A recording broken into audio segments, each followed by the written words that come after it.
अवघ्या काही दिवसांवरती आलाय। गुढीपाडव्याच्या निमित्तानं पनीरची मागणी वाढताना दिसते। मात्र त्याच वेळी बनावट पनीर तयार करण्याचे प्रकार देखील समोर आलेले आहेत। नाशिकमध्ये शेकडो किलो बनावट पनीर अन्न औषध प्रशासनाकडून जप्त करण्यात आलंय। अन्न आणि औषध प्रशासन विभागानं नाशिकमध्ये ही मोठी कारवाई केली। 47,800 रुपये किमतीचं 239 किलो बनावट पनीर जप्त करत ते नष्ट करण्यात आलं। नाशिकच्या अंबड इथल्या साई एंटरप्राइजेस या कारखान्यावर छापा टाकत हा बनावट पनीरचा साठा जप्त करण्यात आला।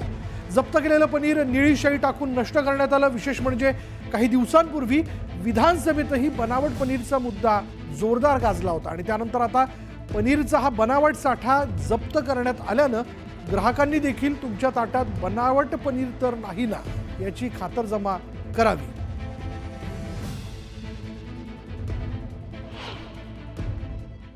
कोणत्याही रेस्टॉरंटमध्ये गेलो आपण तर पनीर म्हणून आपल्याला त्या ठिकाणी तेलाचे गोळे दिले जात होते।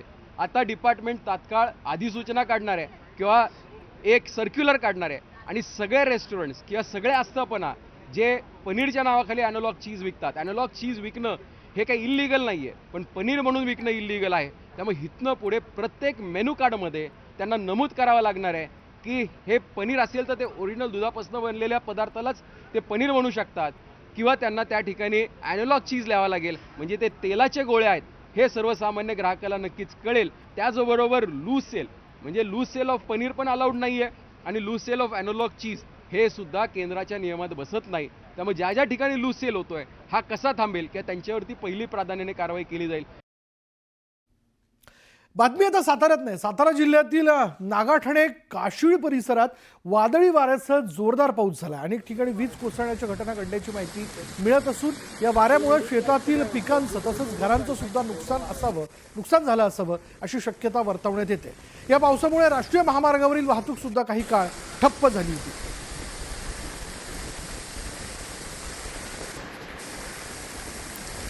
आणि गेल्या 2 दिवसांमध्ये पावसाबद्दल हवामान खात्यानं इशारा दिलेला होता। त्यानुसार जर आपण पाहिलं तर काल सोलापूर आणि धाराशिवमध्ये देखील जोरदार पावसाच्या सरी ज्या आहेत ते कोसळलेल्या आहेत आणि आज आपण बघतोय की इथे देखील जोरदार पाऊस झाला। चला मंडळी, आपला महाराष्ट्रामध्ये आपण वेगवेगळ्या घडामोडी त्यावरचे स्पेशल रिपोर्ट हे जाणून घेतले। यानंतर देखील काही महत्त्वाच्या घडामोडी वेगवान स्वरूपात आपण बघणार आहोत, पण त्यापूर्वी एक नजर महत्त्वाच्या बातम्यांवर। महत्वाच्या बातम्या प्रायोजक पुष्कराज रागी डिलाइट्स, महाराष्ट्राचं लाडकं आणि नंबर 1 नाचणी सत्व।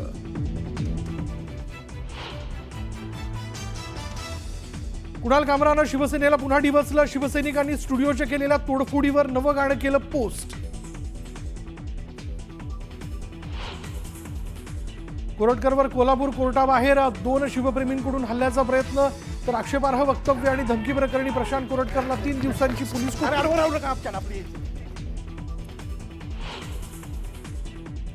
जयकुमार गोरे प्रकरणी सुप्रिया सुळे आणि रोहित पवार आरोपीच्या संपर्कात, मुख्यमंत्री फडणवीसांचा गंभीर आरोप, तर महिलेला न्याय मिळावा म्हणून कॉल केले असतील, सत्य जनतेसमोर यावं रोहित पवारांची मागणी। अर्थसंकल्पीय अधिवेशनाचा उद्या शेवटचा दिवस। शेवटच्या दिवशीही विरोधी पक्ष नेत्याची निवड होण्याची शक्यता नाहीच, दोन्ही सभागृहात विरोधकांची टीका।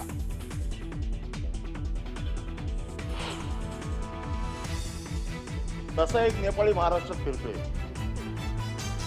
आणि त्याला असं वाटतं त्याच्यामुळे हिंदू धर्म टिकलाय।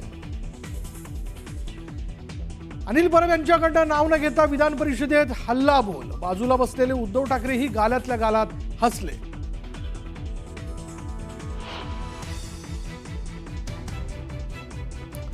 रेस्टॉरंटमध्ये पनीर मिळतंय की चीज ॲनालॉग हे मेनू कार्डवर लिहिणं बंधनकारक करणार, बनावट पनीर संबंधी अजित पवारांनी घेतलेल्या बैठकीत निर्णय।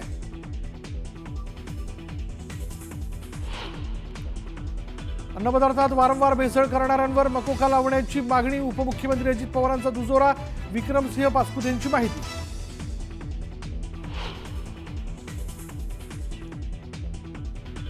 तुळजापूर ड्रग्ज प्रकरणात खासदार ओमराजे नाईक निंबाळकर अडचणीत, ओमराजे नाईक निंबाळकरांचे आरोपीसोबतचे फोटो व्हायरल, भाजपकडून फोटो सोशल मीडियावर शेअर।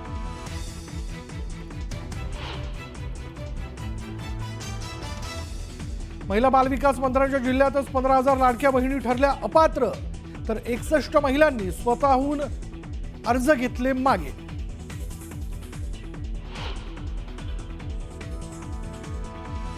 60 वर्ष पूर्ण केलेल्या बांधकाम कामगारांना मिळणार दरमहा 12,000 निवृत्ती वेतन.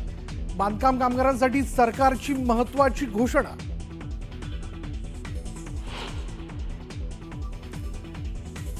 सांगलीसह मिरजमध्ये वादळी वाऱ्यासह जोरदार पाऊस तर कराडसह पाटणमध्येही अवकाळीची हजेरी. वादळी पावसाचा हंगामी पिकांना फटका बसण्याची शक्यता.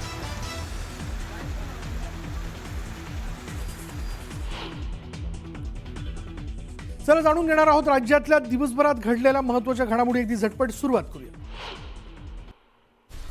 बांधकाम कामगारांसाठी सरकारने महत्त्वाची घोषणा केली आहे. 60 वर्ष पूर्ण केलेल्या बांधकाम कामगारांना निवृत्ती वेतन मिळणार आहे. दरमहा 12,000 निवृत्ती वेतन देण्याची घोषणा कामगार मंत्री आकाश पुणकरांनी विधानसभेत केली आहे. महिला आणि बालविकास मंत्री आदिती तटकरे यांच्या रायगड जिल्ह्यातच एकूण 15,000 लाडक्या बहिणी अपात्र ठरल्या आहेत. तर 61 महिलांनी स्वतःहून आपले अर्ज मागे घेतलेत. कागदपत्रांमधील त्रुटींमुळे अर्ज अपात्र ठरलेत अशी माहिती जिल्हा माहिती कार्यालयातून देण्यात आली. तुळजापूर ड्रग्ज प्रकरणातील आरोपींसोबत खासदार ओमराजे नाईक निंबाळकर यांचे फोटो सोशल मीडियावर व्हायरल झालेत. त्यामुळे आता खासदार ओमराजे नाईक निंबाळकर ही अडचणीत आलेत. दरम्यान कोणालाही पाठीशी न घालता आरोपींवर योग्य कारवाई करावी अशी मागणी जी आहे ती ओमराजेंनी केली आहे. अभिनेता सोनू सूदच्या पत्नीच्या कारचा काल रात्री नागपूरमध्ये अपघात झाला. सोनूची पत्नी आणि त्याचे 2 नातेवाईक आणि ड्रायव्हर गाडीत होते. अपघातानंतर एअर बॅग्स उघडल्यानं सुदैवाने मोठी दुखापत झाली नाहीये. सोनू सूदच्या पत्नीवर मॅक्स रुग्णालयात उपचार सुरू आहेत.